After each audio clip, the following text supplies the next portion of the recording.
desires begin to manifest and unfold. I sometimes get anxiety, not anxiety, I don't know the word, but I see them starting to unfold, I get excited, and then they sort of slow down, manifesting. Well, now let's talk about this, because you're really going to like this. We haven't spoken this in this way before, but then we haven't come to the place that we'd already come to before you said that before either.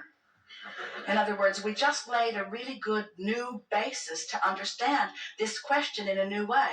You're going to feel it in just a moment here. So, if it is true, and it is, that as a problem is coming into focus, a solution is too, then isn't it equally true that as a solution is in focus, that an equal problem is in focus too?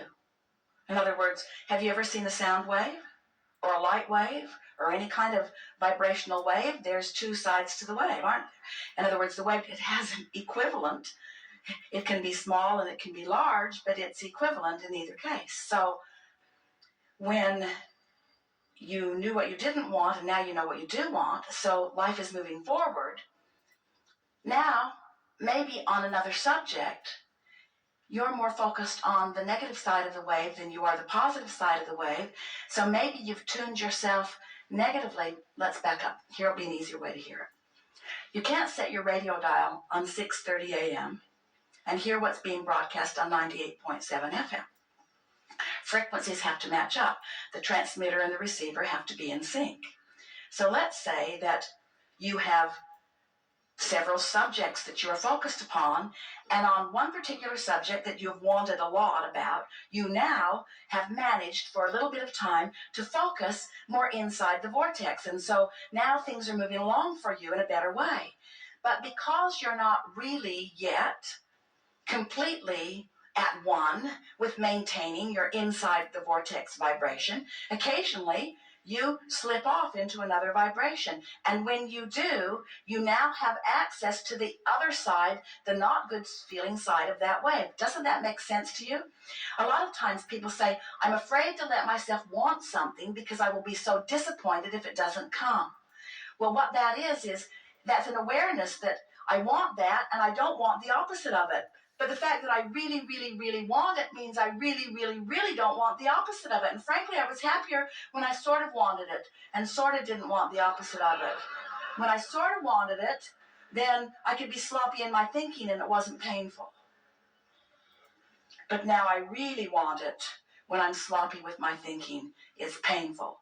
And that's what makes people say, I'm waiting for the other shoe to drop. As if it has to go bad. I just know it's going to go bad. It always goes bad for me.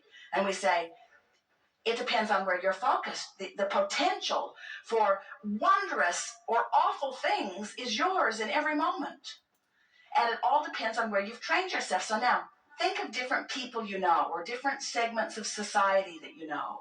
And think about what their waves are like. In other words, there are some people that don't let themselves dream big ever, because they don't want the other side of it. And there are people who dream so big, who are sloppy in their thinking, that live really awful things. Isn't it remarkable how many really, really famous people at what seems to be the top of their game crash and burn so badly? And doesn't it make sense to you now that you understand the wave? So then you say, okay, I sort of get this. And I've decided not to be a deliberate creator after all. I'm going to play it safer. I'm just going to want a little. And we say, we should have told you sooner, but you now know too much. You can't go back. Life is parlaying you into fantastic things, you see. So what we're really talking about here is you got to focus.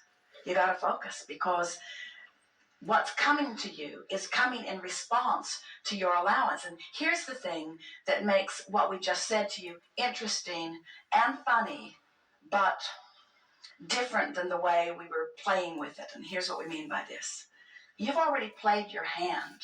You've already been living your life. You've already been asking and asking and asking and asking and asking and asking and asking. In other words, you've already put who you really are over here in this vortex of creation, and you really have no choice other than to get up to speed with who you are. So what you just said to us is, well, I've been letting myself get up to speed with who I am, but now I'm worried because I can't maintain it. And we say, you got to practice that. You'll crash and burn a few times, but all that'll do is make you more determined to focus until you'll reach the place where it will matter to you that you focus inside the vortex. Give us more. I don't have little desires. I have huge desires. Yes. So I see them starting to happen. And Yes. I have friends and family start calling me and we're so excited, and can you give us an update? And I try to just stay away because I can feel their anxiety. Here's the thing, this will help you a lot. If anybody's having an anxiety, it's because they're looking for the manifestational evidence. And this is a really good idea for you to hold relative to where you're at. This is the precise piece that will soothe this for you. This vortex of creation, it's the vibrational foundation for all of the good that manifests. And when you have full view of it, that's when you feel utter faith, because that faith is knowledge in something not yet seen. And the reason you can't see it is because it's pre-manifested. But there is so much that is wonderful that is pre-manifested that you can feel. Did you get that? Now, for somebody outside the vortex, what they heard us just say was, you have to trust us, and we've just got a different version of the fairy tale for you. And so we can understand why from outside the vortex, skepticism and cynicism and pessimism would be something that you are feeling. But if you can accept the reality of this vortex of creation, and you can realize that when your friends and family and well-wishers are coming to you, you can't give them the evidence yet, but you can give them your emotional, vibrational version of it. And so what they're reaching for from you is your feeling of elation, your feeling of optimism, your feeling of knowing. Have you ever been part of something where there was a leader who knew even before there was manifestation, and that leader just knew so clearly that you knew too, and couldn't you ride the current of that knowing? And weren't there always those naysayers who couldn't see it and couldn't feel it, who were determined that it wasn't going to come to be, but because someone knew and because you knew they knew, then you knew a little too? That's the best that you can do for those people, because almost everybody is demanding. That's why science and medicine moves slowly forward, is because they need to see it before they believe it. And that's backwards. You got to believe it before you can see it. You have to believe it in order to get in the vortex, and you've got to get in the vortex before you can see it, before you can rendezvous with the circumstances and events that are going to bring the manifestation of it about, you see. It's really interesting. This reality that humans claim and cling to is such an arbitrary thing. You are billions of people with billions of different perspectives of life experience, literally creating billions of different worlds, and yet pretending that it's all one big world that you're all sharing equally. And it's not even close to that, you see. You are on these vibrational islands with law of attraction spinning on your individual vortices, giving you exactly what you are a vibrational match to.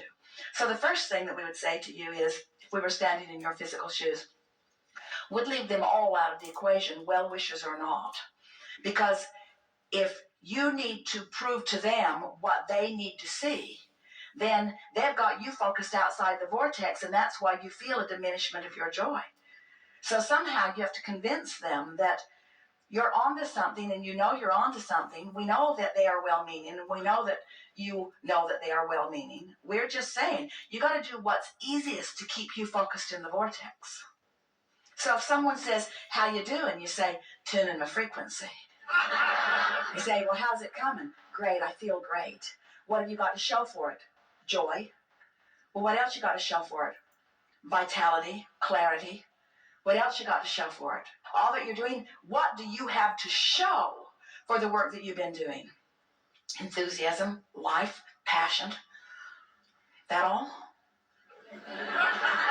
And what they're really saying to you, don't you think paying this price of joy is too great?